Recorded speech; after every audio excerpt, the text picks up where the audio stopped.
Hola, muy buenas tardes. Buenas tardes. En nombre de Bonilla Artigas Editores y de Librería Bonilla, queremos darle la bienvenida a esta presentación de Hermes Escrita de José Ricardo Chávez. Para esta ocasión contaremos con la presencia del autor José Ricardo Chávez, de Mircea Labaniegos y de Ariel Linares. Bienvenidos. Gracias. Bravo.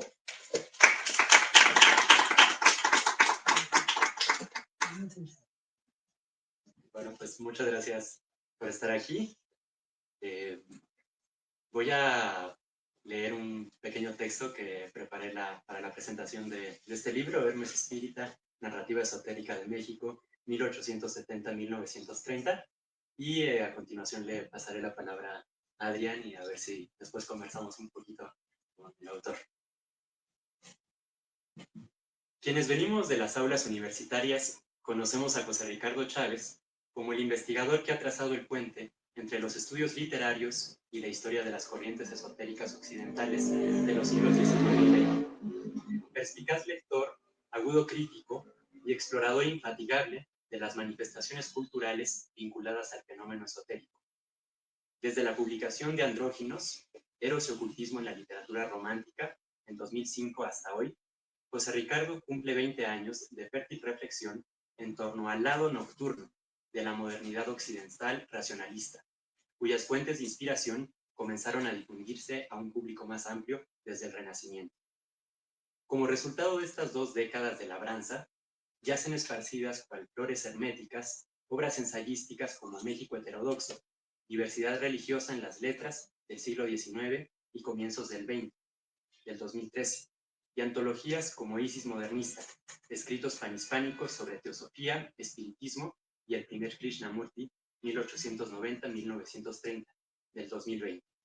Ambos libros publicados por la casa editorial Bonilla Artigas, que hoy nos abre sus puertas, así como la reciente obra colectiva Esoterósfera, 10 ensayos sobre esoterismo, política y literatura, del 2023, en la que Chávez, además de ser autor de 2 ensayos sobre el dosamantismo y el espiritismo, fue coeditor de una serie de trabajos realizados por una nueva generación de estudiosos de lo esotérico, como por ejemplo Adrián Linares, aquí a mi lado, que publicó en esta compilación un lúcido ensayo sobre las representaciones femeninas, moldeadas por el espiritismo cardesiano y el misticismo cristiano, en la obra del escritor y artista plástico Severo Amador.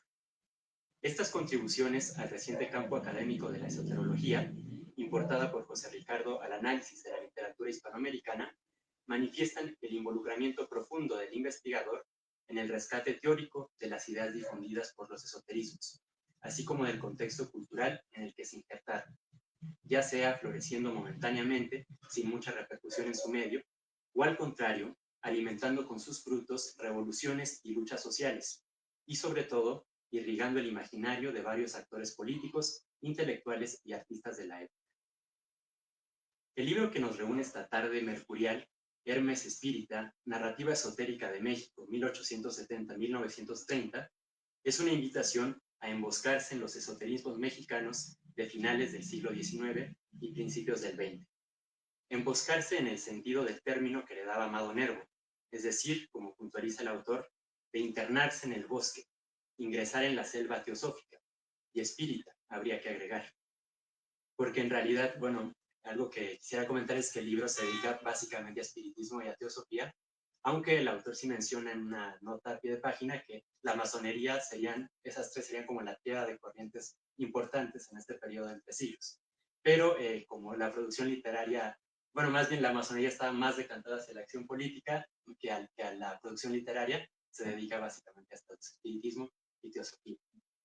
Entonces, esta invitación a internarse en los esoterismos mexicanos de finales del siglo XIX y principios del XX resuena en la invocación a Hermes de las primeras páginas, compuesta a la manera de un collage con versos de distintos poemas de Charles Baudelaire. De allí que funcione como el frontispicio del templo de pilares vivientes, que el lector debe atravesar para ocultarse, en un sentido esotérico, en los bosques de símbolos, que el deshojar de este libro va madurando a su alrededor. Lejos de dar la impresión de estar perdido entre los simbolismos de la teosofía, el espiritismo y la cuarta dimensión, el autor revela un profundo conocimiento de las doctrinas esotéricas y de su desarrollo en la historia de las ideas, Se muestra en una palabra como un esoterólogo, capaz de distinguir las etapas de formación, consolidación y evolución de las corrientes esotéricas, y de reconocer la centralidad de ciertas obras en dichos procesos, como por ejemplo la Doctrina Secreta de 1888 de Elena Petrovna Blavatsky, en palabras de Chávez, piedra pivotal del ocultismo contemporáneo. Adoptando una mirada crítica y sin prejuicios sobre lo esotérico, cual hilo de Ariadna para salir del laberinto de enredos y malinterpretaciones al que se le había relegado, Chávez reconstruye la historia de la llegada del espiritismo a México entre las décadas de 1860 y 1880, a través de libros y personas inmigrantes provenientes de Europa y de Estados Unidos. Según nos explica el autor en el capítulo El mesmerismo como punto de partida, la creencia en la comunicación de los vivos con los muertos estaba apoyada en la noción científica y metafísica, aunque con aplicaciones terapéuticas, de un fluido universal, que penetra y envuelve todos los cuerpos, siendo la fuente de diversos fenómenos como el calor, la luz, la electricidad y el magnetismo.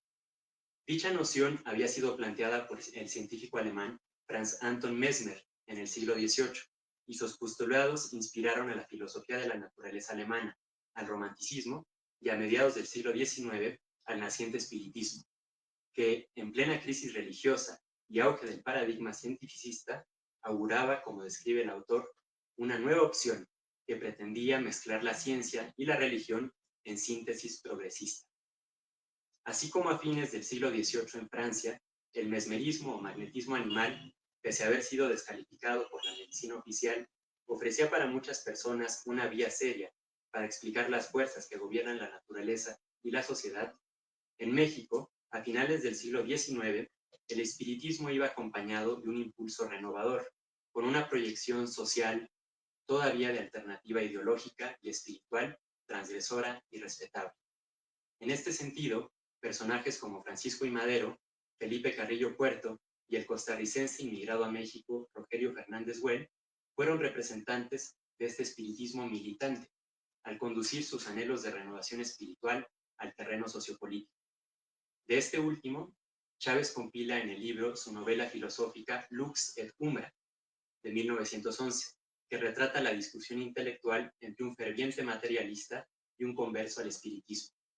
Un debate de posturas similares ocurrió precisamente en México en abril de 1875, cuando en el Liceo Hidalgo, sitio de encuentro de los literatos de la época, se enfrentaron defensores del positivismo como Gabino Barreda contra adherentes a la fe espírita, como Santiago Sierra, quien a pesar de su corta vida dejó obras como la novela de tinte orientalista Flor del Dolor, de 1871, y que también está compilada en el libro, donde el tema de la reencarnación se articula en una trama amorosa.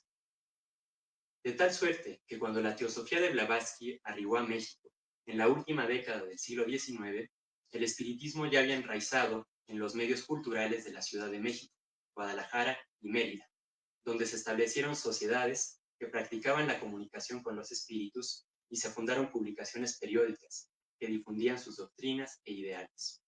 Como le había ocurrido a Elena Blavatsky al llegar a Nueva York y participar del boom espírita imperante, los teósofos mexicanos de los años 90 se integraron a los grupos espíritas existentes en el país, hasta que en 1906 tuvo lugar el Congreso Nacional Espírita, en el que se produjo una acalorada discusión entre una minoría de estudiantes de teosofía y una mayoría de defensores del espiritismo.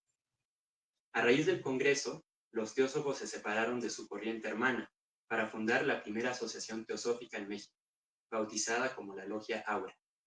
Pese a la aspiración común del espiritismo y la teosofía de unir en un solo impulso la ciencia, la religión y la filosofía, Chávez resalta algunas discrepancias doctrinales y prácticas entre ambas, como por ejemplo la concepción teosófica de la pérdida de los elementos corporales, energéticos, emocionales y mentales tras la muerte, hasta quedar tan solo una conciencia superior incorpórea, incapaz de comunicarse físicamente con los vivos, como afirmaban los espiritistas. Por otra parte, así como los ideólogos del espiritismo, como el francés Allan Kardec, construyeron su discurso tomando préstamos del mesmerismo y resignificando la angelología del místico sueco Swedenborg, Blavatsky, la fundadora de la teosofía moderna, remontó los orígenes de su saber sagrado a Amonio Sacas, quien supuestamente se habría formado en la India y habría transmitido su conocimiento a su alumno Plotino, el padre del neoplatonismo. De acuerdo con Chávez, esto hizo que mientras el espiritismo, pese a sus diferencias, siguiera siendo cristiano, la teosofía más bien hiciera pactos con el budismo y el hinduismo.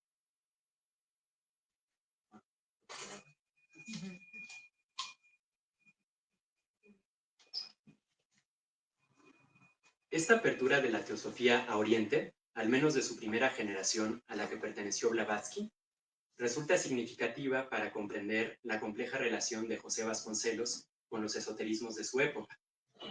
Al respecto, Chávez dedica 3 capítulos de su obra ensayística para esclarecer la trayectoria del filósofo y político oaxaqueño, quien tras crecer en una tradición familiar cristiana, se enfrascó con rigor científico en el estudio de los fenómenos espiritistas, documentándose en la Biblioteca Nacional y visitando sus logias, de manera similar a como había hecho Gerard Encausse, mejor conocido como Papus, en París. Fruto tardío de estas exploraciones es su cuento a la par fantástico y revolucionario El fusilado, que describe el escepticismo de un espíritu hacia las sesiones medianímicas, siempre imperfectas por el deficiente medio de expresión que es la máquina humana. Guiado por la intuición de que aquellas comunicaciones solo podían suceder a un nivel mental y moral, el joven Vasconcelos desertó de sus pesquisas espiritistas para consagrar su búsqueda a las filosofías antiguas de Platón, Pitágoras, Buda y de los textos sagrados del hinduismo, como los Vedas o los Upanishads. A contracorriente del modernismo hispanoamericano, al que pertenecen autores como Amado Nervo, que extraía de las fuentes teosóficas reapropiaciones híbridas, es decir, traducciones occidentales de nociones orientales como el karma, el nirvana y el vegetarianismo, entre otras, Vasconcelos se propuso abordar de forma pionera en el ámbito hispano las filosofías indohistánicas, sin recurrir a la mediación de la teosofía, o al menos así lo parecía su postura anti-blavatskiana. Sin embargo, como demuestra el análisis de Chávez, la obra de Vasconcelos revela el uso de materiales teosóficos, desde la incorporación de elementos de la antropogénesis teosófica, tales como la noción de raza raíz, hasta traducciones de teósofos españoles, como Rafael Urbano, de quien cita su versión de los versos áureos de Pitágoras. Pese a haber sido en sus declaraciones un acervo crítico de la teosofía, es innegable su influencia en obras como La raza cósmica, de 1925, donde se advierte la postulación de una prisca teología o doctrina primordial, de la que eventualmente derivarían las diversas religiones históricas. Este recurso, en boga durante el ocultismo decimonónico, le permitió a Vasconcelos reconciliarse con el catolicismo de sus primeros años, vislumbrando en la figura de Cristo la manifestación del Buda de la compasión, Maitreya. Sirve este recuento del caso de Vasconcelos como un ejemplo del perfil y las múltiples dimensiones de los narradores revisados a profundidad por Chávez, así como una invitación para emboscarse en la selva esotérica por los senderos de otros de sus personajes. En mi opinión, la pregunta que articula los ensayos de este nuevo libro de José Ricardo podría formularse de la siguiente manera. ¿Cómo medir el impacto de los esoterismos en las obras literarias a finales del siglo XIX y principios del XX en México? O en otros términos, ¿qué resonancia tuvieron el espiritismo y la teosofía en la sensibilidad de los artistas mexicanos? Y de manera más general, ¿cómo detectar lo esotérico en una obra de arte? Preguntas nada fáciles de responder, que exigen, a mi modo de ver, orbitar entre la mirada del analista y la visión del poeta. Así, en un primer nivel de análisis, Chávez se dedica a detectar en las obras narrativas los temas y el léxico pertenecientes a una corriente esotérica determinada. Pero que una persona utilice en su discurso nociones como el periespíritu, el viaje astral, el trance mediúmnico o el karma, no significa que comulgue con las doctrinas a las que pertenecen, especialmente tratándose de artistas, seres bastante propensos a la ironía y a la innovación a nivel formal. Experimentación estética, que en casos como el de José Juan Tablada, es reflejo de un eclecticismo religioso, siempre en busca de nuevas mitologías para remozar su conciencia espiritual. De tal suerte que para torcerle el cuello al cisne de engañoso plumaje, que son los narradores, Chávez propone un segundo nivel de análisis, más profundo si se quiere ver así, pues ahonda en el grado de implicación de los autores con los esoterismos. Esto en un sentido exotérico, de participación y o colaboración efectiva con alguna corriente, información que no siempre está a la mano, y en un sentido esotérico, de interiorización o reapropiación de su doctrina por la sensibilidad del artista. Así, queda esbozada en este libro una clasificación de los variados niveles de relación del escritor con lo esotérico, que van desde la conversión y el involucramiento militante en algún momento de sus vidas, como es el caso del minero mesmerista Pedro Castera, hasta la incursión curiosa en sus lares, sin generar ningún compromiso, como ocurre con autores como Bernardo Cuoto, Rubén M. Campos y Octavio Mancera. En este ensayo de largo aliento convergen, pues, distintas facetas de Chávez, el historiador que contextualiza las obras y las vidas de sus creadores, el crítico literario que valora los textos y busca sus interrelaciones, y el esoterólogo que desmenuza la trama de ideas y creencias que movilizan los relatos. Para finalizar, quisiera resaltar las analogías pictóricas que el autor incorpora en su ensayo. Siguiendo el lema horaciano, ut pictura poiesis, como la pintura, así es la poesía, Chávez relaciona los paisajes bucólicos de Tlalpan, descritos por Castera en la segunda mitad del siglo XIX, con el romántico Caminante sobre un mar de nubes, del pintor alemán Caspar David Friedrich. Adoptando la faceta de crítico de arte, cual Baudelaire, a quien invoca y traduce en el epígrafe de su libro, como mencioné al principio, Chávez piensa en Hermes Espírita como el cuadro intermedio entre Las almas del Aqueronte, del pintor húngaro Adolf Hirsch, y Las espiritistas, del pintor hispanoamericano Juan Tellez. Bueno, el primero sí lo ven porque es la portada del libro, pero el segundo, que viene en las primeras páginas, es este. Bueno, quizá ya ahora que lo ven el libro lo pueden ver en las primeras páginas, que es Las espiritistas del pintor. Bueno, así confiesa. Nos movemos entre estas dos imágenes del esoterismo occidental, europeo y americano, antiguo y moderno. En este sentido, el lector de Hermes Espírita es llamado a recorrer los caminos de largo aliento del esoterismo occidental en América Latina y a cruzar las aguas del leteo que provocan el olvido de las capas de la historia, para ocupar un asiento en el banquete espírita, donde se manifiesten o no las almas de los muertos, el lector y la lectora serán convidados a participar del mundo de las ideas esotéricas que flotaron en la atmósfera mexicana durante los siglos pasados. Muchas gracias.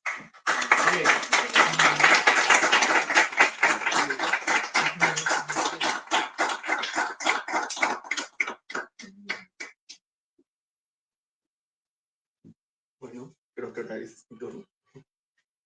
Al igual que Mircea, doy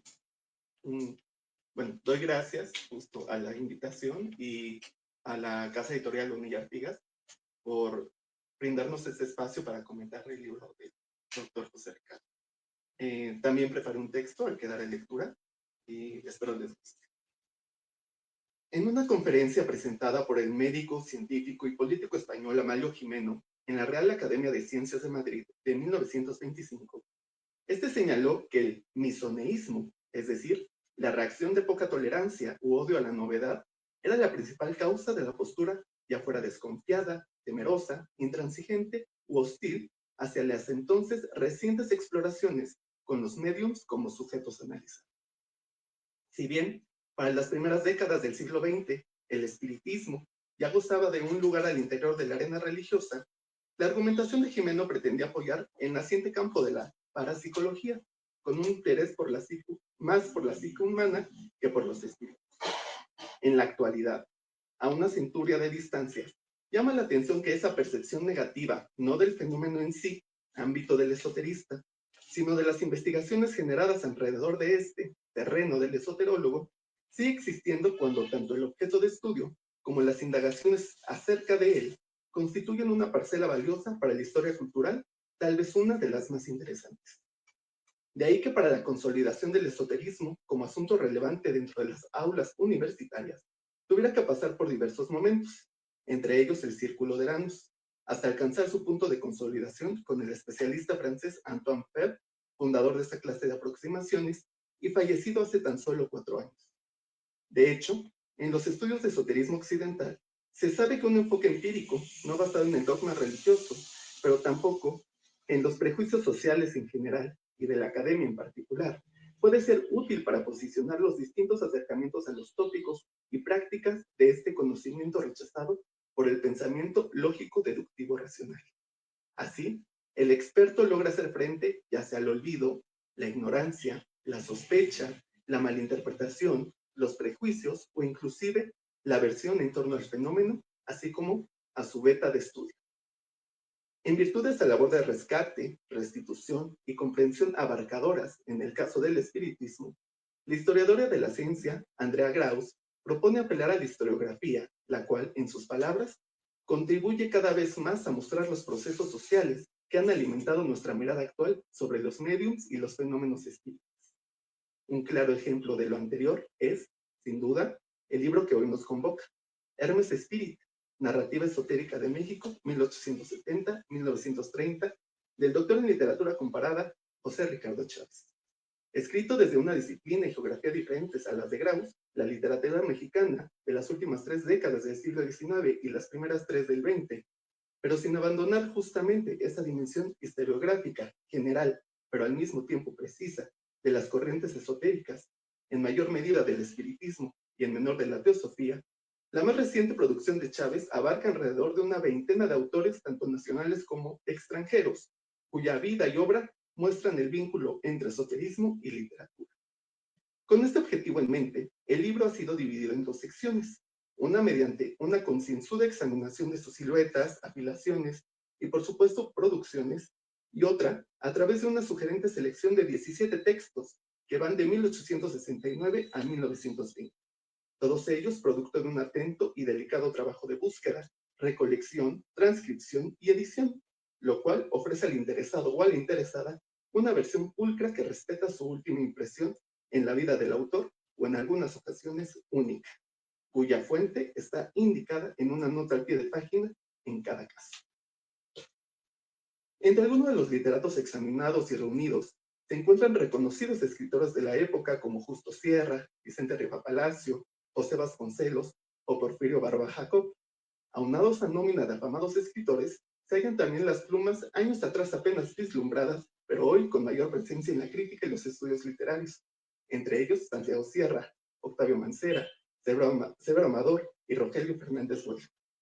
Sin embargo, como el autor indica en el prólogo, en ese ramillete de flores herméticas quedaron no me olvides y asfódelos por incluir, es decir, personalidades con textos cuya considerable extensión hizo imposible que fueran llamados a esta antología. Tal es el caso de Nicolás Pizarro, Jesús Ceballos de Samantes, Gonzalo de Peña y Troncoso y Arnold Krumgel, quienes, al igual que los anteriores, integran una colección tal vez no a modo de florilegio, sino de inflorescencia, esto es, un conjunto de flores cuyos botones se encuentran entrelazados por un enorme tallo vertical que sirve de eje o rizoma. En el caso que aquí importa, acorde a los postulados de la filosofía de la naturaleza, estarían unidos a partir de un periespíritu, fluido universal o cuerpo sutil que los conecta a todos de forma casi imperceptible. Siguiendo con esta metáfora de la inflorescencia espírita, puede afirmarse que algunos de sus frutos residen, por un lado, en la propuesta comparativista, muy en línea con el antes mencionado Pell, así como de los destacados críticos literarios francófonos y francófilos Augusto Viat y Albert Pegon, los cuales, además de visibilizar la importante relación existente entre modernidad, romanticismo y ocultismo, centran su atención en los vasos comunicantes, su elan intelectual, el proceso dinámico y diverso que involucró a variados autores y textos en sus intereses, en este libro, Esotéricos, a lo largo de más o menos 6 décadas, lo cual permite establecer las relaciones e identificar tanto tópicos como motivos entre escritores y obras, destacando sus similitudes, pero al mismo tiempo evidenciando sus contrastes. Por el otro, como resultado de este meticuloso análisis, la desmitificación de ciertos presupuestos o lugares comunes sobre el espiritismo mexicano. Así, gracias al recuento y rasgos en común de dichos exponentes, resulta posible poner en duda, por ejemplo, la idea generalizada de una relación intrínseca y exclusiva del espiritismo mexicano con la figura del presidente Francisco I. Madero, al dar cuenta de otros creyentes, curiosos y escépticos que encontraron en la ciencia de los espíritus un medio para expresar sus problemáticas, se muestra el impacto y extensión de dicho imaginario discursivo no solo por diversas latitudes del país, sino también en aquellos rubros distanciados de la política, pero no ajenos a ella, como las letras. Ahora bien, desde su título, Hermes Espírita remite a dos elementos propios del esoterismo. Por una parte, al dios griego también llamado Mercurio, guardián de las encrucijadas y guía de las almas por el inframundo, y por la otra, al fervor hacia el espiritismo en su vertiente kardeciana. Al respecto de la deidad, pareciera haber una continuidad con el anterior libro de Chávez, el cual también apela a una intervención divina, en su caso, femenina, Isis modernista. Si bien en esta publicación de 2020, la diosa egipcia de la magia, la maternidad y la naturaleza sirvió para congregar a distintas voces de habla hispana, en esta ocasión, Mercurio se limita a abrir caminos en tierras aztecas, pues incluso dos escritores incluidos en esta antología, nacidos fuera de territorio nacional, Fernández Güell y Bárbara Jacob, estuvieron involucrados en el desarrollo del movimiento armado de la Revolución Mexicana y de la cultura homosexual en el país, respectivamente. Inclusive, a partir de los paratextos de la obra, se muestra la naturaleza de Hermes como ser intermediario, ya sea en la portada con el fragmento de la pintura Las almas de Aqueronte, del artista plástico húngaro Adolf Heinrich Hirsch, del que ya mencionaba Mircea, o en los versos tomados a modo de préstamo de los versos de las flores del mal del poeta francés Charles Baudelaire. Así, en su calidad de psicopompo, Hermes no solo conduce a las armas durante su paso al más allá, sino que también aparece 3 veces grande, pues se desenvuelve y establece correspondencias entre las 3 dimensiones del hombre, la material, la astral y la espiritual. De ahí que el nombre del dios esté acompañado del término espírita, cuyo uso frente al de espiritista no resulta gratuito, pues, aunque ambos aluden a todo aquello perteneciente relativo al espiritismo, o bien a quienes lo profesan, el primero subraya la convención en el español de referir exclusivamente a la doctrina sistematizada por el ideólogo francés Hippolyte Léon Dindesart-Rival, mejor conocido como Allan Kardec. Con base en este ejercicio de deslindes terminológicos, en su libro Chávez presenta un breve recuento de datos y sucesos relevantes para el desarrollo de dicha corriente, de acuerdo con algunos investigadores esotérica y con otros semiesotérica, que va desde su punto de partida, en diálogo con las ideas del alemán Franz Anton Mesmer, pasa por sus primeras manifestaciones en Estados Unidos, comprendidas bajo el nombre de espiritualismo a mediados de la centuria decimonona, así como por su transformación en un fervor a favor de la vida después de la muerte, a un sistema filosófico con principios no solo tanatológicos, sino también soterológicos, éticos, biologicistas, cosmológicos, etc., y llega hasta su desarrollo, internacionalización, y en especial arriba a nuestro país, donde halló el terreno fértil para su adopción y adaptación.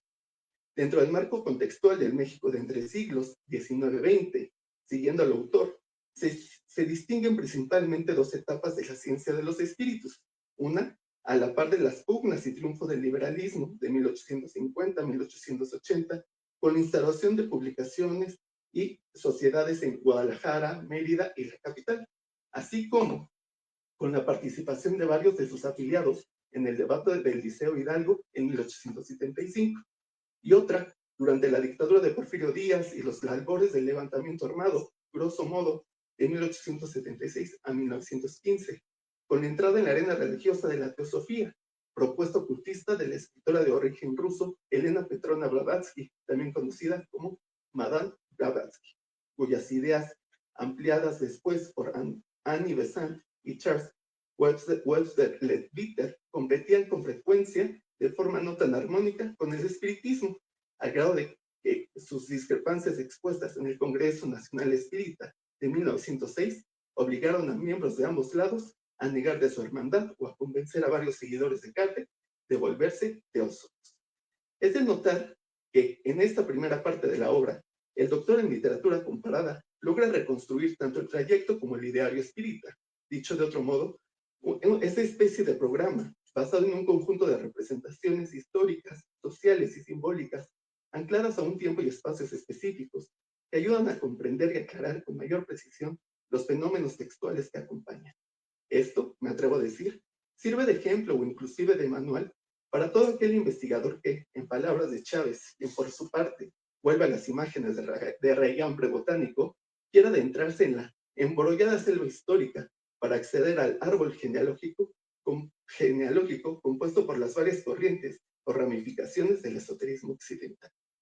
En ese sentido, la segunda sección obedece al carácter explícitamente literario de tales cuestiones, en cuyas producciones es posible observar la ruptura y continuidad, así como la permanencia y reelaboración de tópicos propios de esos momentos. Para una muestra sintética de ello, basta comparar solo una triada de escritores y textos de la primera etapa frente a otra de la segunda. Por ejemplo, tanto la novela corta Flor del Dolor del poeta, periodista y editor Santiago Sierra Méndez, como el cuento Un crimen del columnista, traductor y militar Octavio Mancera, ambos incorporados a las filas del espiritismo, aunque a distintos grados, retoman la noción del regreso de un fantasma o alma en pena al mundo de los vivos con el fin de restaurar el orden social y la justicia a partir de los recursos relacionados con los fantasmas. Sin embargo, difieren en los espacios donde la acción toma lugar. Mientras que Sierra en el espiritismo se combina con un orientalismo decimonónico, manifiesto en las exóticas e hiperbólicas descripciones de la antigua Bizancio y Constantinopla, e inclusive su estructura a modo de matrioscas se abre y cierra la narración en el cementerio del Gálgata en Estambul, para evidenciar la existencia de un amor más allá de la muerte de los protagonistas Emanuel Arcángelo y Cora Lira, apoyándose en los presupuestos del periespíritu, la clarividencia y la reencarnación. En Mancera, por su parte, la reacción fantástico-esotérica cobra mayor notoriedad en su vertiente gótica, así como con una preocupación también notable por la forma, ubicando el relato en un pequeño hostal cercado por un bosque solitario y oscuro, dispuesto para cometer el homicidio de un hombre trabajador y honesto que, desde otra esfera, contacta a un enigmático y imparcial señor R., el cual declara el delito cometido por los caseros frente a las autoridades, incorporando en el texto la figura del médium y la imagen de la luz fosfórica generada por las ánimas dolientes donde se halla su envoltura material.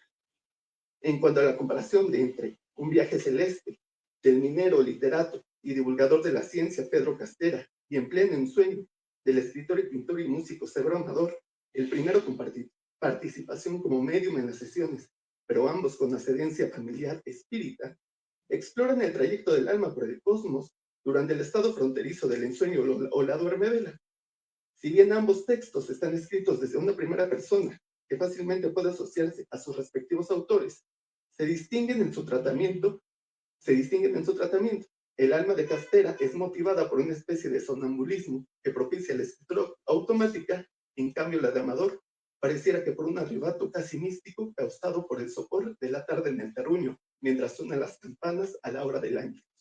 Resulta bastante sugerente que estos dos relatos en sintonía no solo con una percepción sensorial y anímica durante un aparente estado alterado de conciencia, sino también con los fundamentos del astrónomo francés Camille Flammarion sobre la pluralidad de mundos, hayan sido escritos por dos novelistas cuyo paso por el manicomio, Castera en San Hipólito y Amador en la Castañeda, evidencia su especial interés por comprender las experiencias fuera del cuerpo a través de la literatura.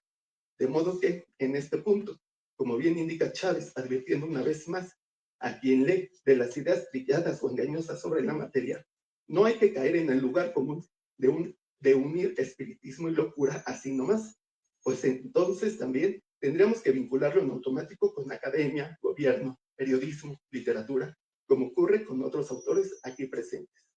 En ese sentido, el cuento del político, general y prosista Vicente Rivapalosio, Un matrimonio desigual, y la novela corta del afamado poeta Amado Nervo, El donador de almas, a tan solo 6 años de distancia, dan cuenta de la transmigración de las almas por distintos cuerpos, así como del encabalgamiento de los movimientos literarios. En el cuento, al perpetuar el cariño entre Leopoldo, un joven alemán de 35 años, y Margarita, una mujer de 55, cuya unión no logró materializarse en la primera existencia terrenal del hombre. En la novela, al señalar la necedad del galeno Andrés por demostrarle a su escéptico y desventurado amigo Rafael que dicho fenómeno es posible solo a través de la experiencia. Aun cuando en sus respectivas líneas el tópico de la metempsicosis se transmite ya sea en una plática de sobremesa, desde un enfoque realista, mimético, con el narrador como oyente, ya en una construcción con tintes fantásticos e incluso irónicos y humorísticos de una tercera persona, sus finales denotan su filiación literaria, mientras Riva Palacio pone en tela de juicio la veracidad al grado de señalar de locos o un loco y una mártir a la pareja intergeneracional acorde al realismo costumbrista. Nervo propone que, tras la liberación del alma femenina de la mente de Rafael, este se quede tan solo con el recuerdo de haber alcanzado la androginia espiritual, premisa muy en conformidad con el modernismo de corte decadente. Finalmente, quisiera destacar que ya sea un lector neófito o un experto, encontrará en Hermes Espírita no solo un aprendizaje profusamente documentado, ameno y claro de la genealogía, avance e impacto del espiritismo en México, sino también entretenimiento, deleite de las obras literarias, como lo demuestran las figuras y los textos apenas comentados. Si bien aún quedan pendientes autores y géneros por abordar, entre ellos pienso, por ejemplo, en las plumas femeninas como Laurana Wright de Climas, o el empleo de otros discursos como el aforismo, la poesía o la comunicación espírita, sin más por el momento, aplaudo la publicación de este libro de Chávez, quien, desde hace más de 2 décadas, se ha dedicado tanto a la gestación de una episteme académica como a la formación de jóvenes investigadores, con el propósito de transmitir una visión de lo esotérico como un constructo histórico-cultural digno de ser apreciado con nuevos ojos, lejos de la longeva o usual percepción, en palabras de Amelio Jimeno, de poca tolerancia u odio hacia lo nuevo, menos aún cuando la novedad nos permite acceder a la adaptabilidad, el ingenio y la eficacia, tributos asociados también al Dios que abre los caminos y este libro, Hermes. Gracias.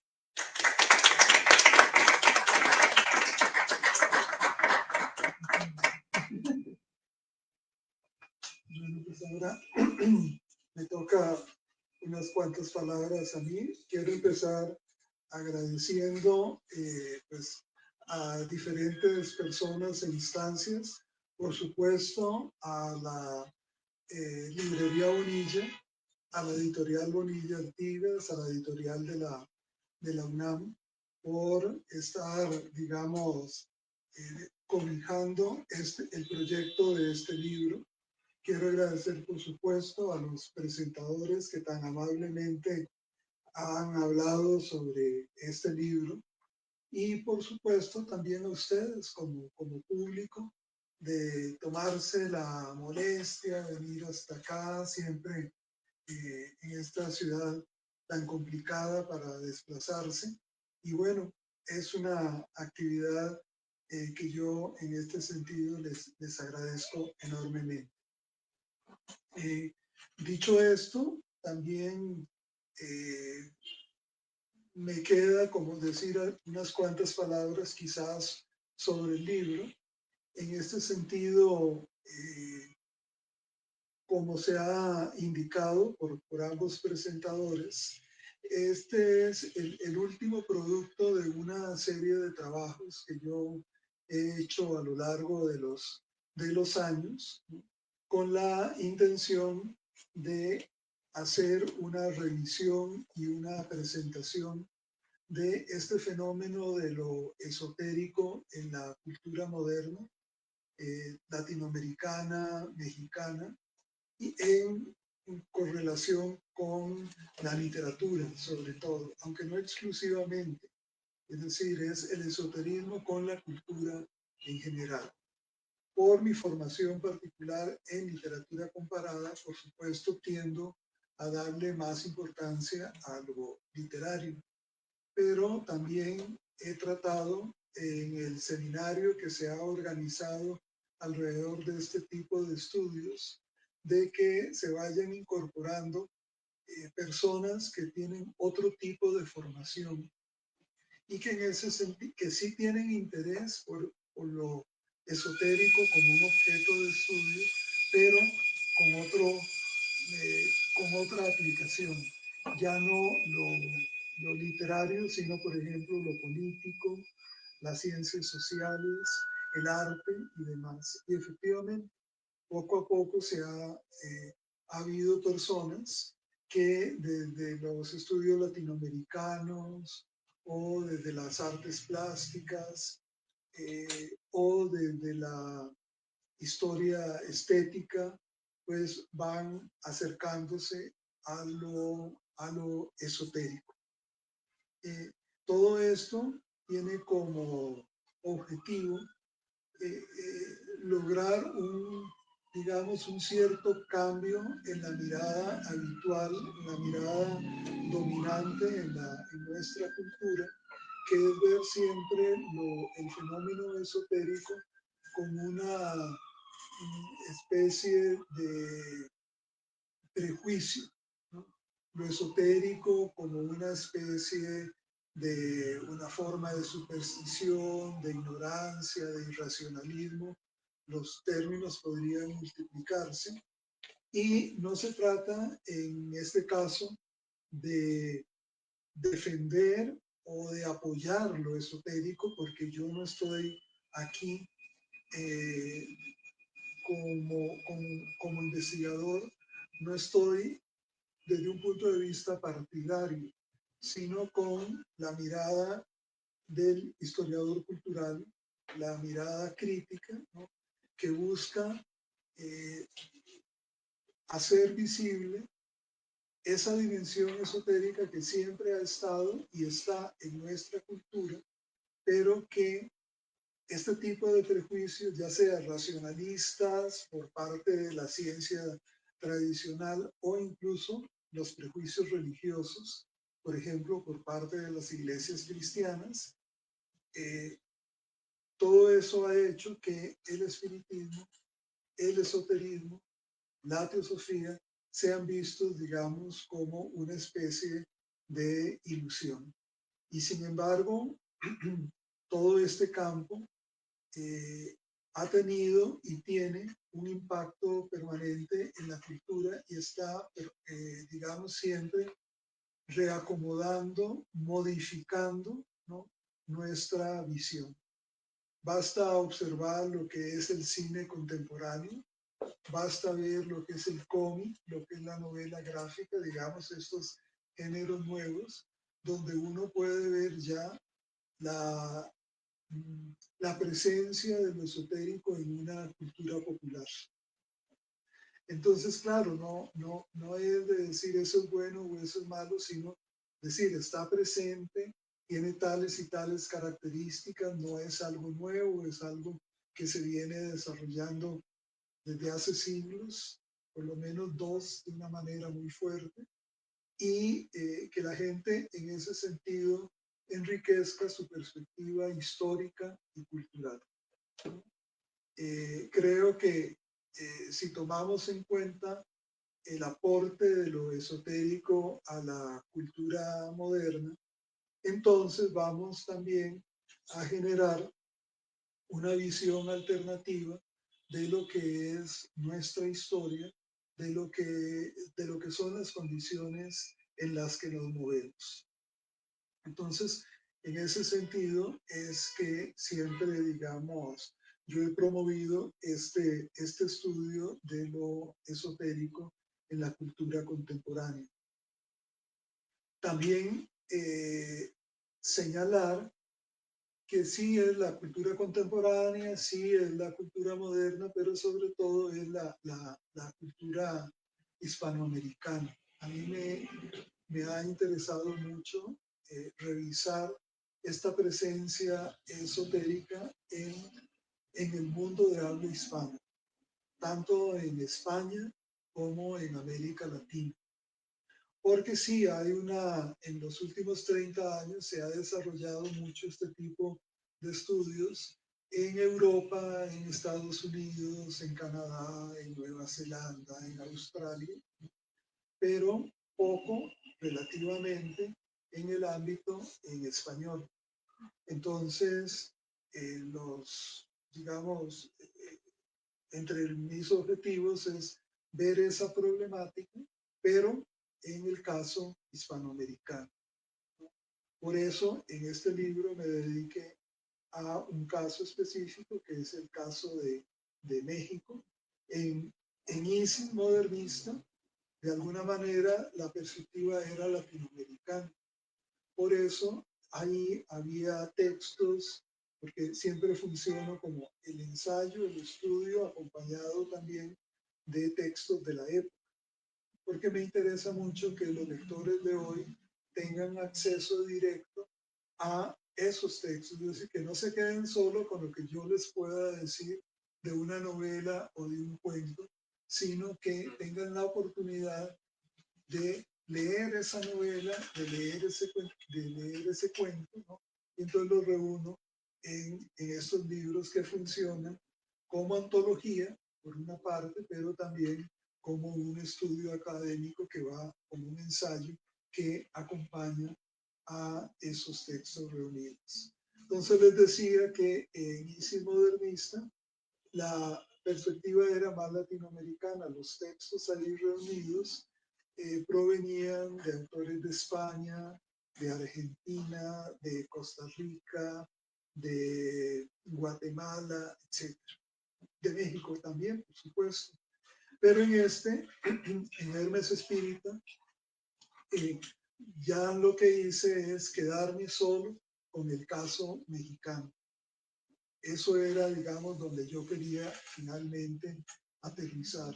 De alguna manera ya lo había hecho en un libro anterior que se llamó México Heterodoxo, donde también casi todos los textos ahí revisados eran de autores mexicanos, pero sin la parte antológica.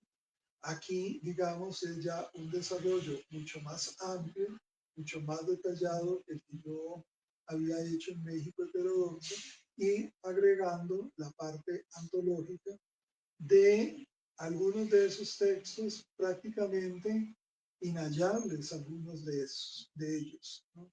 Algunos sí, si se trata de Amado Nervo es fácil y encontrar el texto de Amado Nervo, va uno a una biblioteca o a una librería y probablemente encuentre El Donador de Almas, no va a haber ningún problema. Pero si ustedes van o quieren leer lo que son las crónicas periodísticas de Porfirio Barba Jacob, que fue ese escritor colombiano, digamos, que se estableció en México, aunque siguió viajando por muchas partes, ¿no? Pues ahí sí se la van a ver muy complicadas, porque las crónicas de Barba Jacob no volvieron a ser editadas desde que salieron en un periódico de la época. Entonces, bueno, parte de lo que yo hice es ubicar esos textos, recuperarlos, transcribirlos y publicarlos. Y en ese sentido salen a la luz ahora prácticamente poco más de 100 años después. O sea que hay ahí una resurrección de texto viejo. Eso me encanta, ¿no? Porque es como darle vida, ¿no?, a algo que de otra forma seguiría enterrado, empolvado, prácticamente muerto. Entonces, bueno, esa es un poco la idea.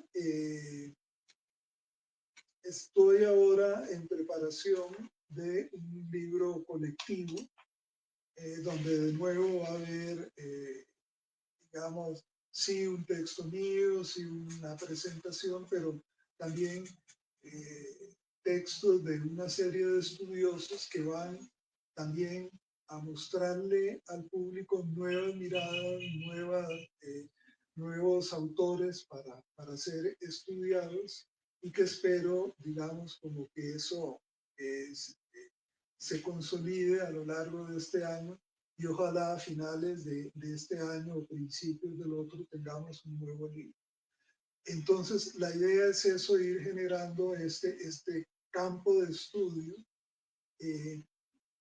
Ya por suerte, eso es algo muy, muy bonito tras todas estas décadas o estos años, sobre todo los primeros, de un estudio bastante solitario. Ya ahora no, ya ahora hay, digamos, todo un grupo de estudio, un seminario mensual con gente que ya comienza o está haciendo o ya hizo también investigaciones en este campo. Y entonces yo espero que en los próximos años también esas investigaciones se vayan a ir publicando. Justamente Mircea como Adrián forman parte de estas nuevas generaciones de investigadores de estos temas con sus propios intereses, ¿no?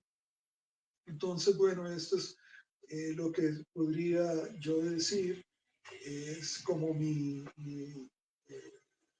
aporte, mi modesta contribución a lo que sería el estudio del esoterismo y la literatura en México y América Latina,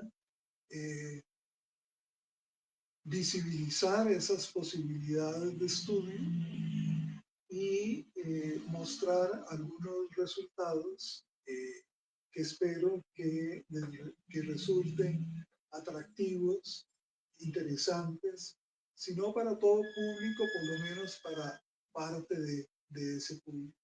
Uno sabe que siempre la producción académica pues no es para nada un bestseller, ¿verdad? Pero sí hay también gente interesada en estos tópicos, ¿no? Entonces, bueno, que tengan en este sentido la posibilidad de leer sobre esoterismo desde un punto de vista serio, desde un punto de vista histórico, desde un punto de vista académico, ¿no? Y bueno, pues a ver si eso se logra. Muchas gracias. ¡Bravo!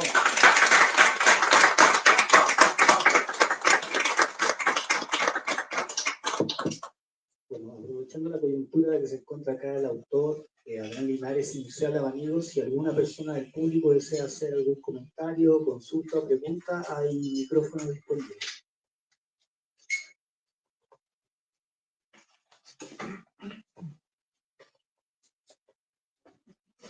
Buenas tardes. Yo tendría dos preguntas, bueno, igual para cualquiera de los tres ponentes, pero principalmente para Mircea. La primera, ¿por qué usan el término espírita en vez de espiritista? Ese adjetivo me pareció muy relevante. ¿Por qué usan espírita frente a espiritista? Que yo lo había escuchado más el último. Y la otra, una distinción entre ocultismo y esoterismo. ¿Son lo mismo o hay diferencias? Gracias.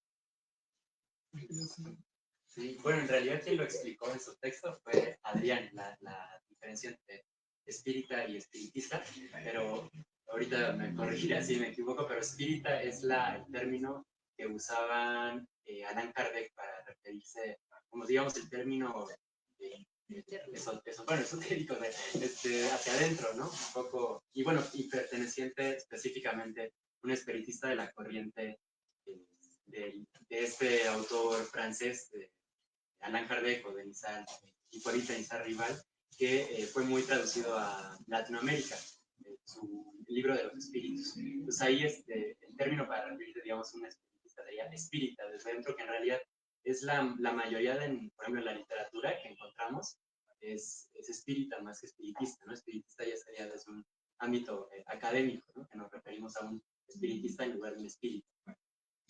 No sé si quieres agregar. Bueno, también creo que a nosotros como estudiosos nos sirve establecer esta acuñación del término espírita a partir de los textos que hemos leído. Es decir, por ejemplo, el manual espírita, ¿no? Así es el título del libro, es un texto de Francisco I. Madero que tiene específicamente ese vocablo, ¿no?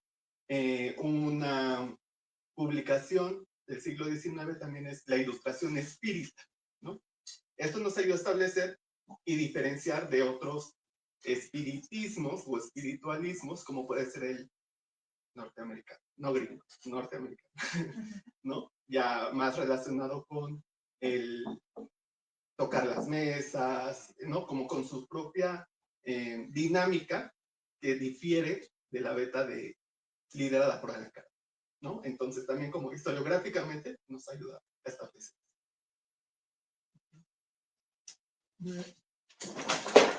cuento una anécdota al respecto. Cuando yo presenté el libro, justamente uno de los comentarios, bueno, lo presenté para efectos de publicación, uno de los comentarios era que por qué ponía espíritu en el título, ¿no?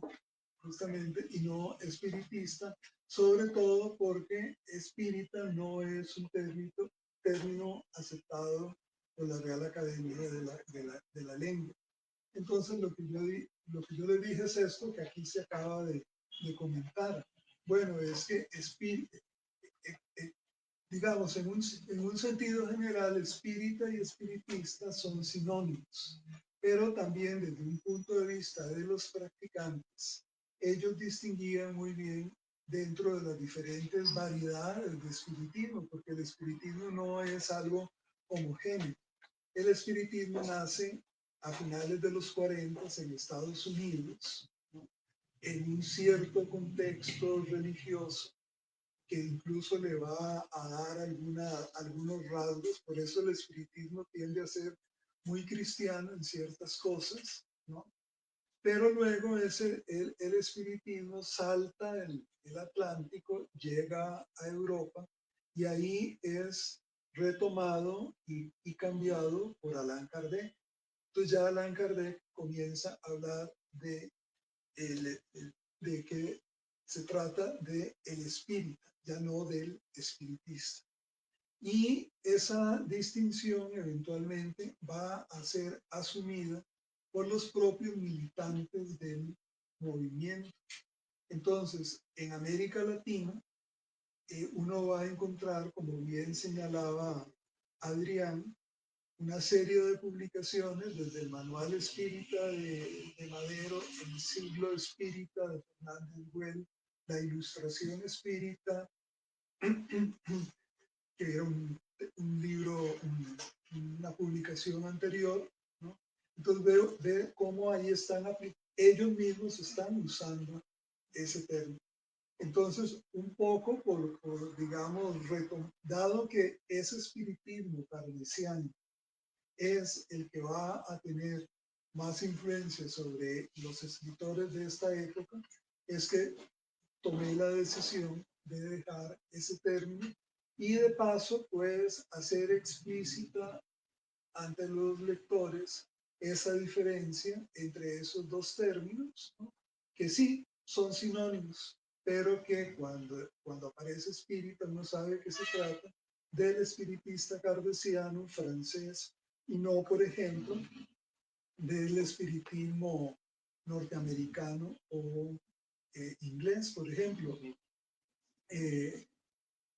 Conan Doyle, el autor de Sherlock Holmes, era espiritista, no era espírita, es decir, él no estaba afiliado a la tradición francesa.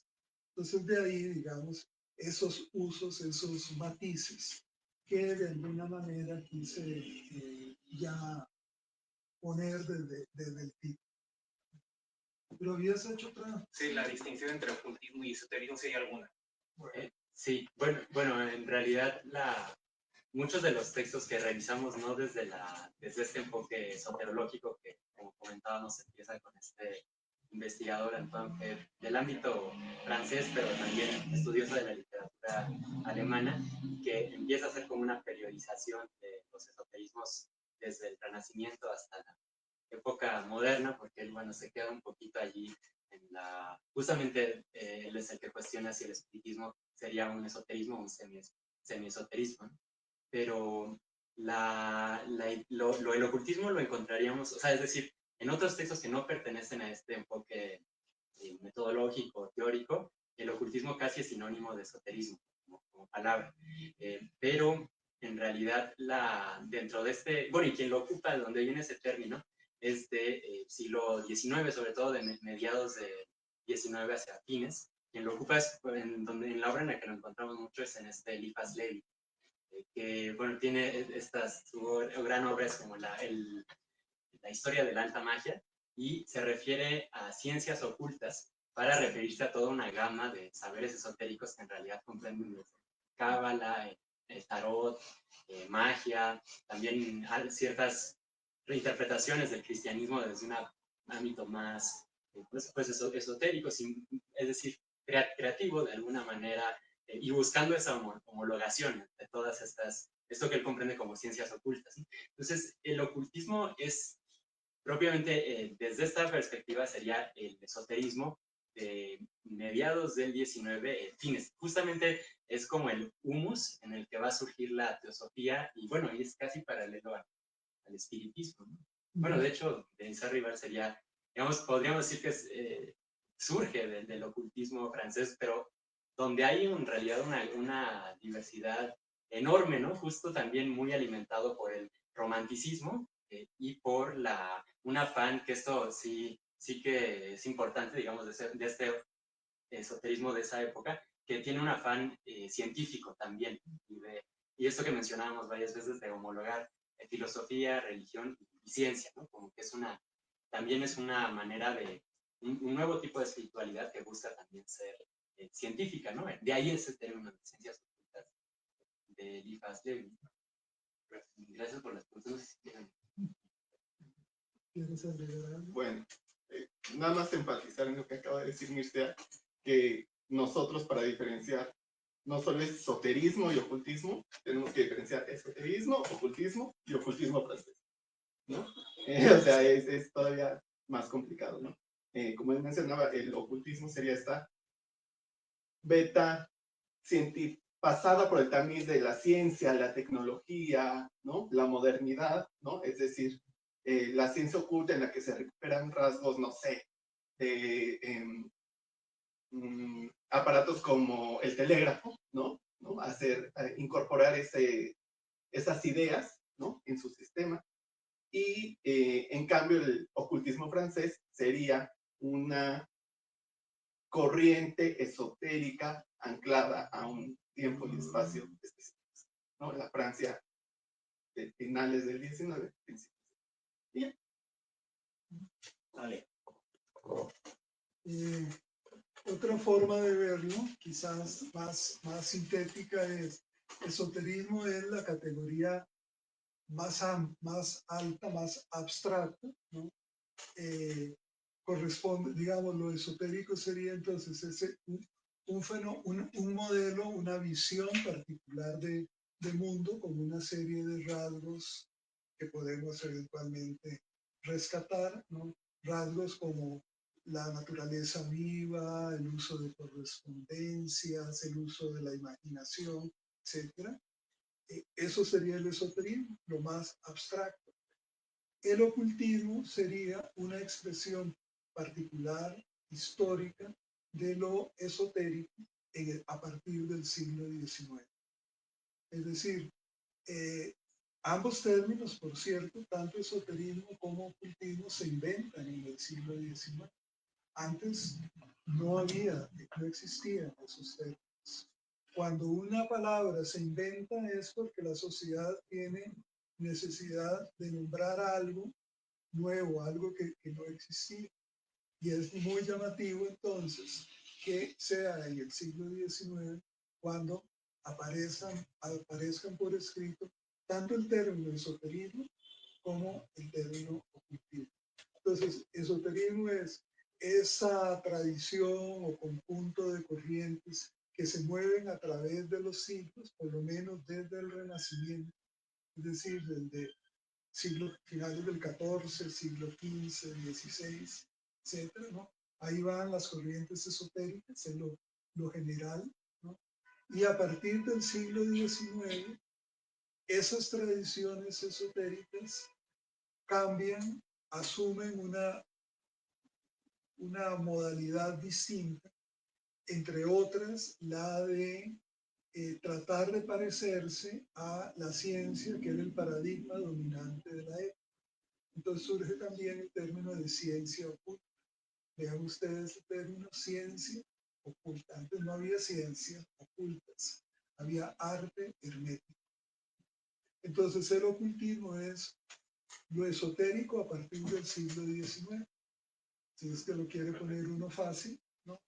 Y en los usos más habituales, cuando se habla de ocultismo, se está hablando sobre todo de un conjunto de prácticas, ¿no?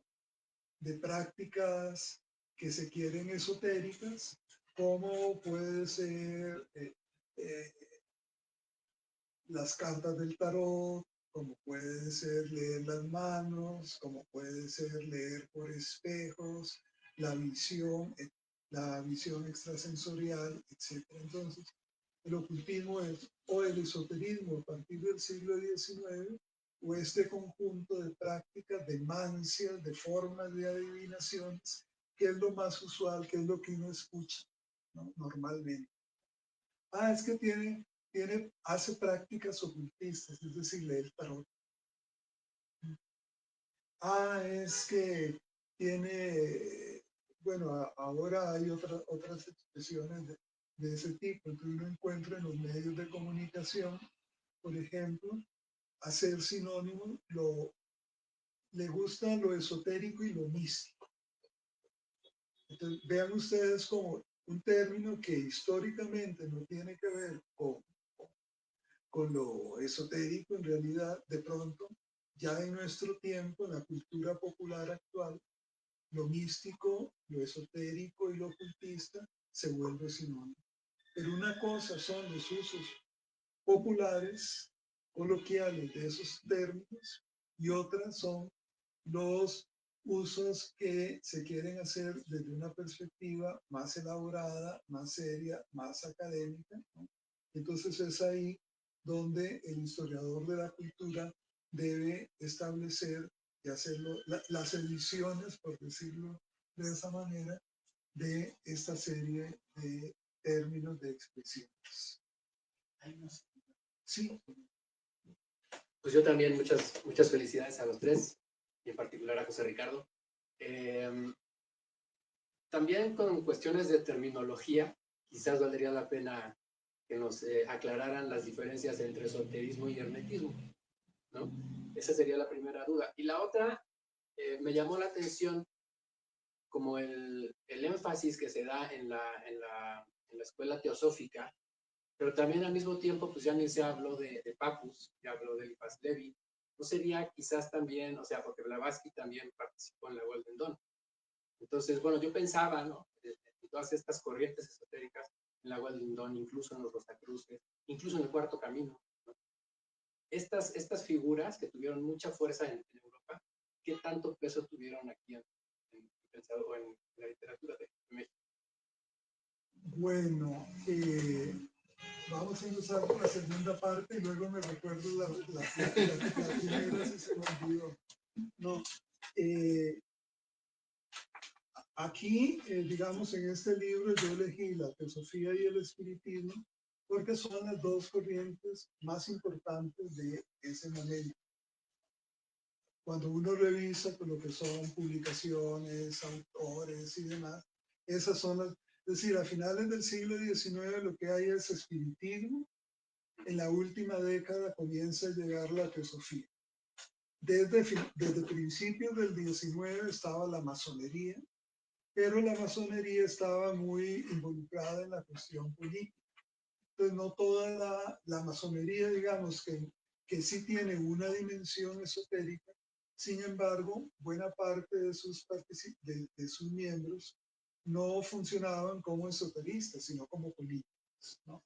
Y por otro lado, los resultados, los productos de la masonería en términos literarios, que es lo que me interesaba a mí, son muy pobres, casi no hay, de la masonería en México me refiero. Bueno, y en el mundo en general, no encuentra uno como muchísimos textos de origen masónico, con mensaje masónico que al mismo tiempo sean valiosos literariamente.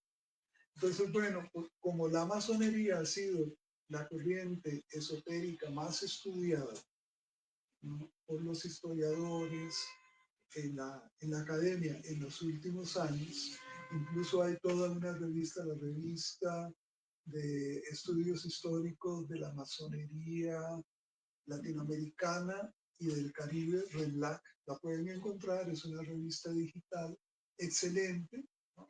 Pues cualquiera que quiera estudiar de saber de la masonería desde un punto de vista académico, puede acudir a esa revista y se va a encontrar una infinidad de trabajos, aparte de que también hay muchos libros al respecto.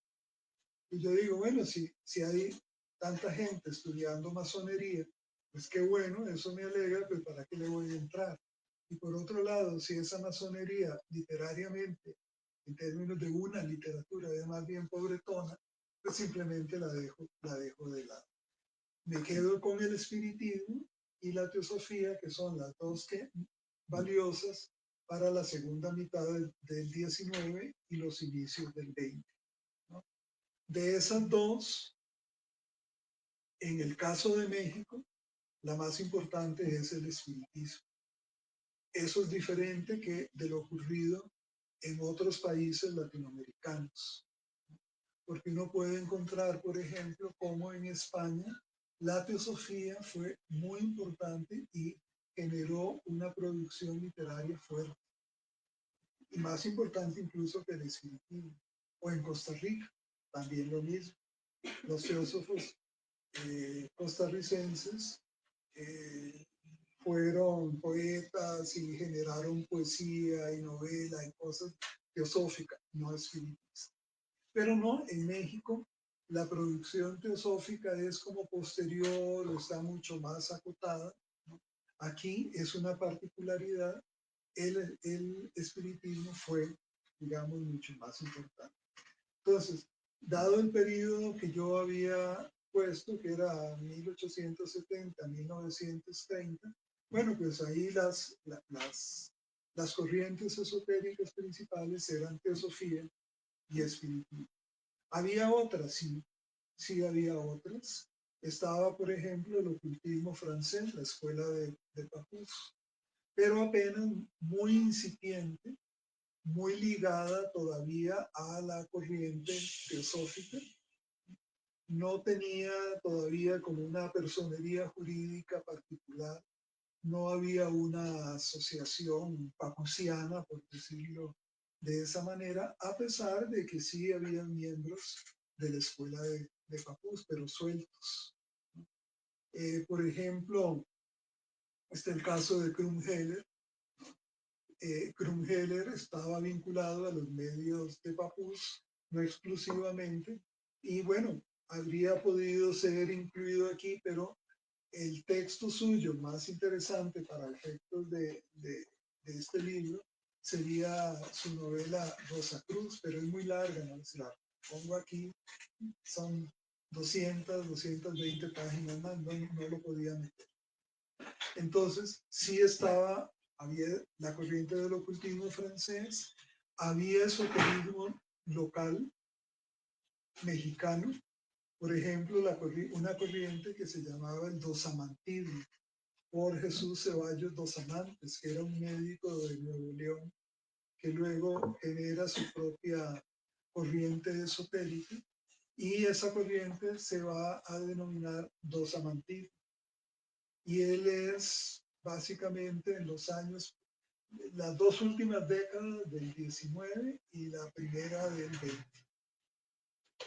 Pero entre la literatura dosamántica no hay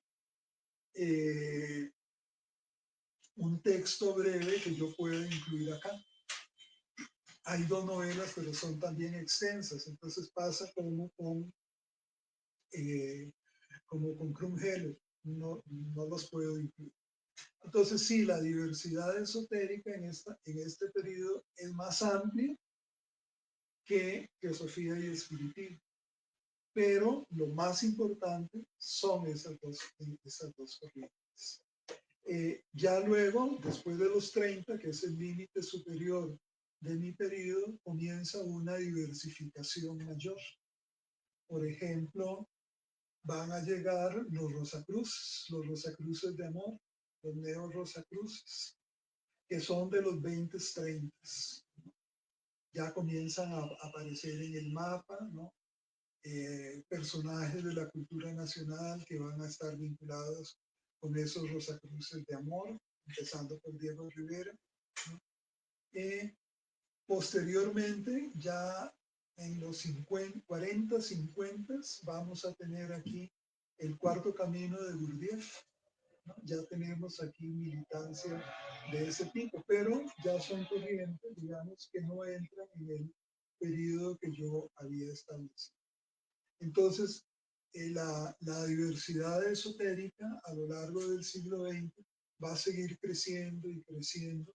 Y bueno, eso lo tendrán que ver si es que alguien quiere verlo, los nuevos investigadores. Es todo un trabajo por hacer, un mapeo, ¿no?, de estas diferentes corrientes que se dieron en México y en Latinoamérica, porque generalmente cuando se dan en México se dan también en otros países, porque una de las características de las corrientes esotéricas a partir del siglo XIX es que tienden a ser internacionales, tienden, digamos, siempre a moverse en varios países. Por ejemplo, la Sociedad Teosófica. La Sociedad Teosófica existe en México, existe en todos los países de Centroamérica y en casi todos los países de Sudamérica. Organizaban congresos, tenían revistas, entonces no son movimientos acotados a un país, casi siempre son internacionales. Entonces por eso obliga a que uno tenga que ser muy cuidadoso a la hora de sacar conclusiones sobre la teosofía en América Latina. Bueno, la teosofía en México, la teosofía en Centroamérica o la teosofía en Argentina, hacer estudios de caso, luego comparar para ver hasta dónde los procesos fueron parecidos y en qué se diferenciaron también. Entonces sí, es un proceso largo, ¿no? Que por supuesto supone generaciones de investigadores. Por eso qué bueno que haya gente joven, y que a su vez ellos formen nueva gente, ¿verdad?, para, digamos, seguir ampliando. Lo mismo que ocurre en otros campos, ¿no? Si uno va a hacer la historia de la filosofía en América Latina, pues eso, entonces pues el periodo colonial, ¿no? Y luego qué corrientes había en la colonia, luego el siglo XIX, cuál era el mapa filosófico en América Latina en el siglo XIX, qué pasó en el siglo XX, lo mismo con el esoterismo, es decir, se va moviendo. Eso, la segunda parte. La primera era hermetismo y esoterismo. Bueno, el esoterismo otra vez es esa categoría general que abarca diferentes corrientes y modalidades, y el hermetismo es una de las corrientes, ¿no?, que, digamos, que ejemplifican el fenómeno esotérico. Justamente en una de las últimas sesiones hubo toda una discusión sobre qué habíamos de entender por hermetismo, porque una cosa es el hermetismo en la antigüedad, el hermetismo de los primeros siglos de nuestra era, ¿no?, que es, digamos, una tradición greco-egipcia sobre todo, que luego va a continuar más o menos diluida, ¿no?, en lo que sería la Edad Media cristiana, muy, muy diluida, apenas como un texto por ahí que es posible de leer, que es el Asclepio, ¿no? Y habrá que esperar al Renacimiento para que resurja y de una manera muy fuerte lo que es esa tradición hermética, pero ahora en un nuevo contexto. Ya no en el contexto pagano, que había sido su origen, sino en un contexto cristiano, que es el de la Florencia renacentista. Y entonces ese hermetismo del Renacimiento, ese hermetismo cristiano, el que luego va a alimentar a toda una serie de corrientes esotéricas a partir de ese momento hasta la actualidad, ¿no? Entonces, otra vez, esotéricos son todos. Esotéricos son los Rosacruces, esotéricos es el hermetismo, esotérica es la alquimia, esotérica son las teosofías, ¿no?, porque esa es la categoría general. Pero luego tenemos las corrientes históricas Y el hermetismo lo podemos ver como una de las corrientes más importantes, ¿no? Que han conformado el discurso esotérico. Casi que, por ejemplo, Febre, que es este estudioso fundamental, establece cómo el concepto de esoterismo está alimentado básicamente por la corriente hermética, la corriente neoplatónica, la corriente cabalística y la alquimia. Entonces, sí, ha sido, digamos, una corriente muy importante, pero también diferenciada en el tiempo. Por eso decía, no es lo mismo el hermetismo en la antigüedad, en los primeros siglos de nuestra era, no es lo mismo al hermetismo del Renacimiento, que es cristiano, al hermetismo del siglo XIX, por ejemplo, el de la Golden Dawn que mencionaste, ¿no? O el hermetismo actual, porque todavía encontramos toda una serie de grupos y de organizaciones que se autodefinen como herméticas. Entonces ya luego viene la discusión, no, esos no son herméticos, son falsos herméticos, bla, bla, bla, bla. Bueno, lo interesante es que asuman esa identidad, entonces podemos usar un término como neohermético, ¿no?